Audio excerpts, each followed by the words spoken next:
मन, वाणी तीनों से अगम है। दोनों भाई अर्थात भरत जी और शत्रुघ्न जी मन, बुद्धि, चित्त और अहंकार को भुलाकर परम प्रेम से पूर्ण हो रहे हैं। अब कहिए, उस श्रेष्ठ प्रेम को कौन प्रकट कर सकता है? कवि की बुद्धि किसी की छाया का अनुसरण करे। कवि तो अक्षर और अर्थ का ही सच्चा बल है। नट ताला की गति अनुसार ही नाचता है। भरत जी और श्री रघुनाथ जी का प्रेम अगम्य है। जहाँ ब्रह्मा, विष्णु और स्वयं महादेव भी मन नहीं जा सकते हैं।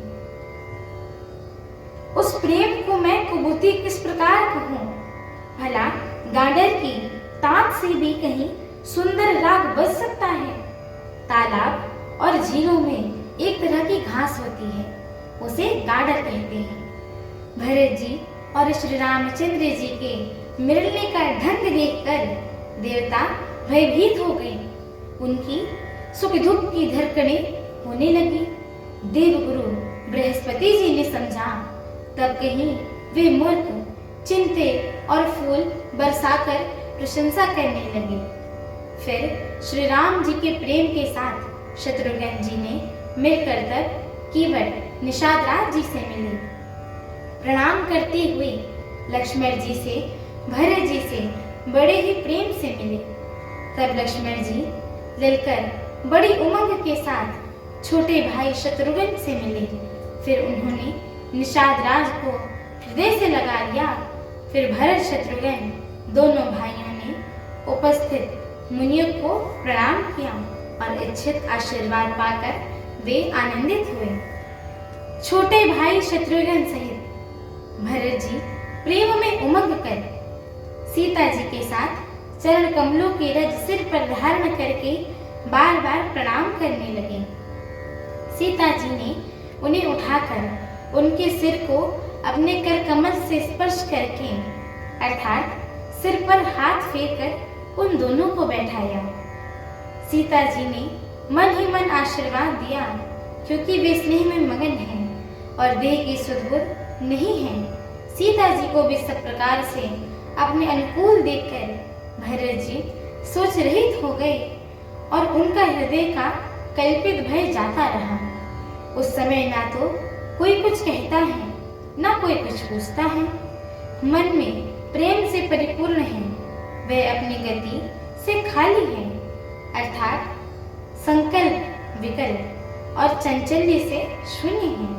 उस अवसर पर केवट निषाद राज धीरज धर के और हाथ जोड़कर प्रणाम करके विनती करने लगे कि हे नाथ, मुनिनाथ, वशिष्ठ जी के साथ सब माताएं, नगरवासी, सेवक, सेनापति, मंत्रीगण सब आपके वियोग से व्याकुल होकर आए हैं।